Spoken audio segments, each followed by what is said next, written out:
Hey, can you turn the dryer off?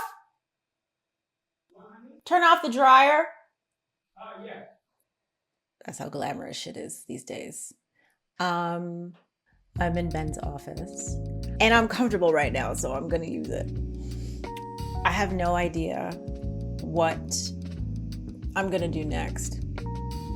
I feel like the last 5 years, but even longer than that, a little bit longer than that, I've just been doing what other people need me to do. And I think that happens when you have a partner, it happens when you have a child, and you just stop doing some of the things that you really need to do for yourself. And then you add a pandemic, you add a parent dying, then you add another parent dying. And then I've had 4 surgeries in the last 2 years. I've just been doing what other people need me to do. And I think what I thought I was supposed to do. And then I had to heal. So then I did nothing. Just laid in the bed and waited to get better. So you never know what someone is going through. I look fine now, but things were definitely not fine. And I realized that I don't have to pretend anymore, ever again, that anything is fine. I don't have to pretend that the entertainment business is easy just because I've been in it since I was a child. I don't have to pretend that I'm not almost 50 and that perimenopause isn't whooping my ass in a whole new way.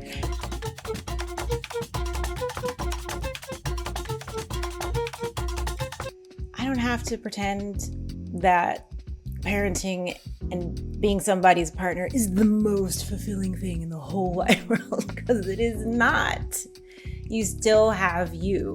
It is eye-opening and beautiful, and if you have the right situation, the most loving, magical, one of the most magical loving experiences you can have. But there's more, and I'm irritated that even though I had pretty high self-esteem my entire life, despite growing up in the 80s and then suffering through the 90s in my teenage years, dealing with the super skinny bullshit. I survived all of that, but I still wasn't quite 100% like happy with myself and what was around me. And of course I wouldn't be. There was hardly anything out there reflecting people that look like me. And certainly Black women were not seen as objects of desire, the super high object of desire. So it was hard a lot of the times to see where I fit in. I was also very open-minded and loved to be around all different kinds of people. And that got hard because just because you know about other cultures doesn't mean they know about yours.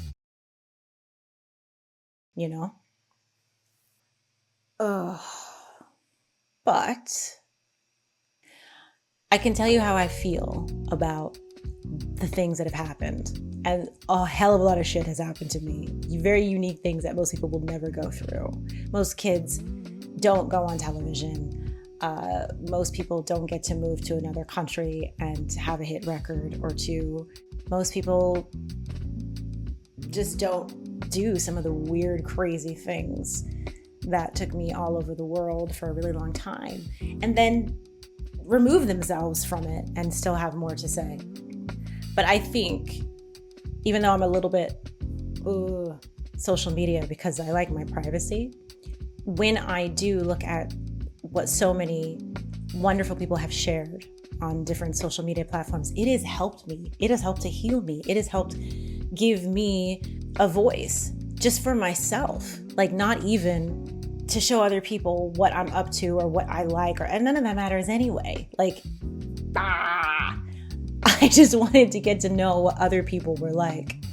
I wanted to learn about even more cultures, more identities, accessibility, especially since COVID has happened.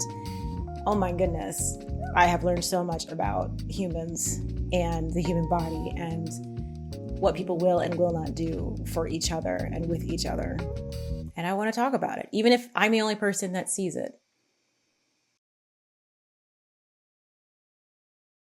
I used to always be the youngest, but now I'm the elder bitch. So I get to just share all the things that I've been through because I've been here for a hell of a long time now. I think the process of remembering all the things that happened, maybe not all the things, but some things that happened, what I learned, regrets, should haves, perhaps, but definitely what I want in the future.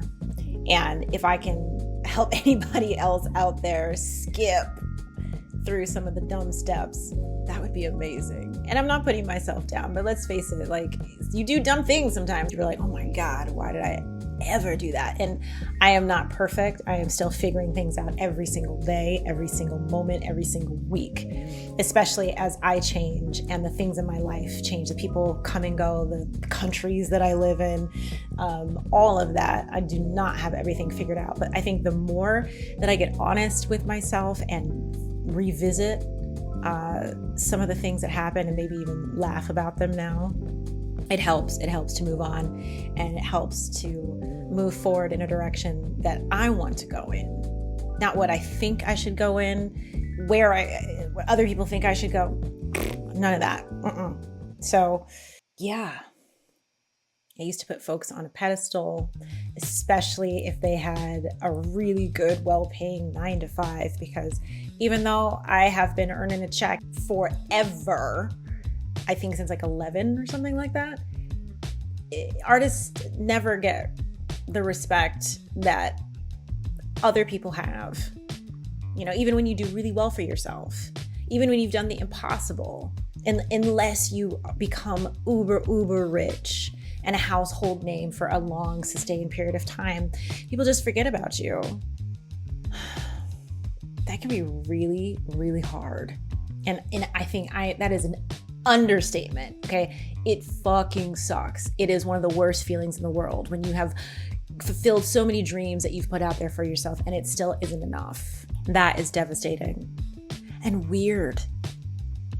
Most of all, weird. Like, you put yourself out there and you do really well. Okay, so what does that mean? You get on a show you've been wanting to get on, you nail those auditions, you're getting paychecks, you get to travel, you make the record well, maybe not the one you want to make, but you make some good records and people are happy to listen to them and sing along and dance and all of that stuff. And then sometimes it just doesn't matter and people don't care. They don't want to hire you anymore, or say you want to break and you want to do something else, or you want to start a family, or you just want to relax. You may not get that opportunity again from certain people. I'm not saying in the world that it's not possible, because, oh my God, absolutely, you can do whatever the hell you want to do. And I think the universe will support you in it if you can keep yourself together and not split, which is what kept happening to me.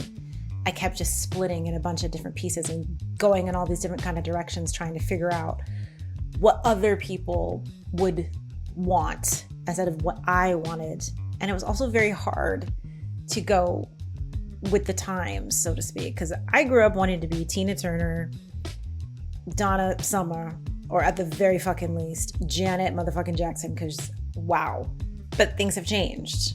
It's not that people aren't talented, because they are. I would argue that vocally, especially, people are like the most talented they have ever been. But like, you know, it's not the same stage. It's not the same money. It's not any of it anymore. And I had a hard time shifting from that vision, shifting from that way that I was trained to do.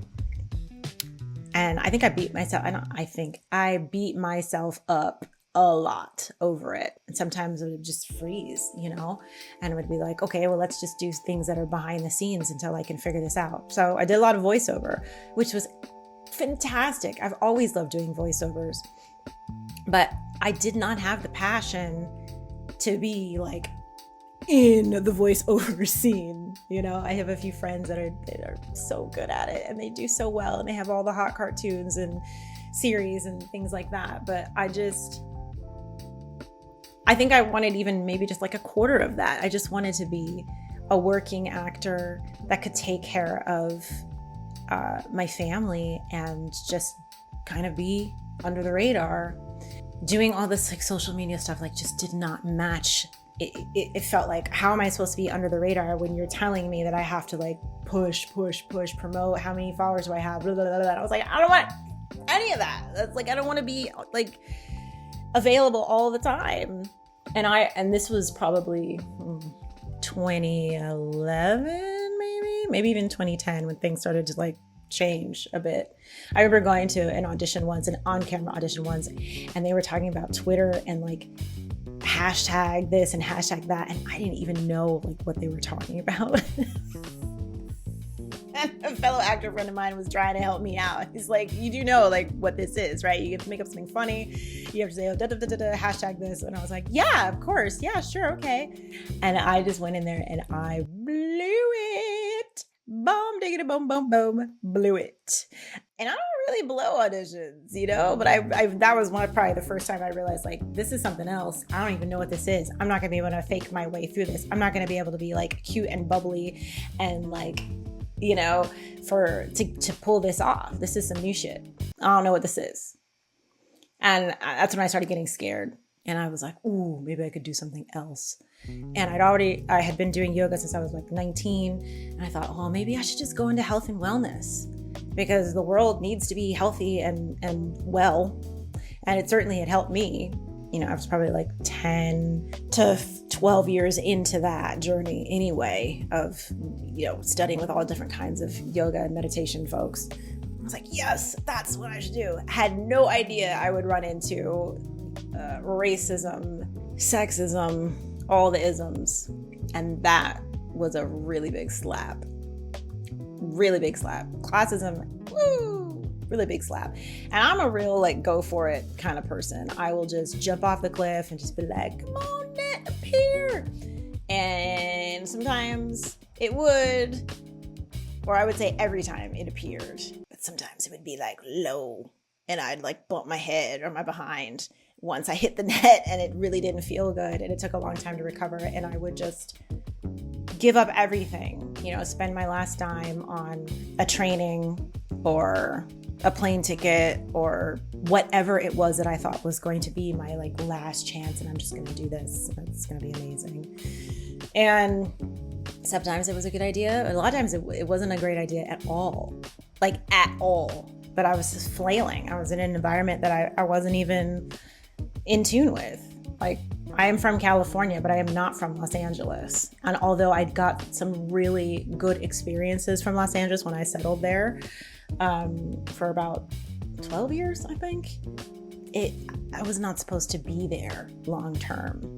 And so I felt it all the time. Like, oh, this doesn't feel right, but I should just stay here so that I can keep being an actor. And I could keep, you know, singing and writing music with really good musicians. Some of that was really starting to pick up, but it just, the business has changed so much, and there was like all these roadblocks. I mean, it was just so weird. LA was just so weird for me. I just wanted to audition to get the job, book it, and then that's it. I didn't want to schmooze. I didn't want to do any, I didn't want to fucking do any posts or hashtag this or that. And I did try. Like, it's not like I didn't try. I absolutely did. And thank God for younger people, because they really tried to help me. It just never felt natural or right. But I didn't give up. But one of the biggest lessons is sometimes you got to pivot. You got to do something else, and you must chase your joy. Like, you have to do what's making you happy. And if it's not making you happy, and if you're doing things to make people think that you're still happy or you still got it or whatever the hell you're doing, you are going to fail. Or you're going to end up doing something that you really don't want to do, which is kind of a failure. Even if you are making money and you're around lovely people and whatever. If you're not happy, you're not happy. And I've been on that side too, where things were going really, really well, and I was still so sad. And I think at the end of the day, what I've always wanted, more than being, Donna Summer and Tina Turner and Janet Jackson, was I just wanted community. I wanted to be around people that looked and felt and cared the way that I did. And 9 times out of 10, you're not going to find that in Hollywood. Oh my goodness. And the music industry is just the fucking wild, wild west. That's like even worse. But at least, you can tour and you can be out there with an audience and really see the effect that your music has on people, which is incredible. But then it's harsh on your body, like being on a plane. I mean, at one point I was on a plane 3 times a week to a different country. That's hard. That's really hard. It's hard on relationships. It's hard on your health. Yeah. I didn't want fans. I wanted community. And I wanted to just see beautiful Black women doing well, being treated well. I think I'm good at having conversations. I'm going to document some things that I want to document for myself, for my family. And if, like I said, if there's anybody out there who hears something in what I'm saying and goes, oh, I needed to hear that, then fabulous. And thank you. Some of you out there who've stayed in touch with me since I was a kid, who've watched me grow and change and try all different kinds of things. Thank you. Because even if I didn't know you very well or fully got to be in contact for a minute, that support still kept me going, kept me here,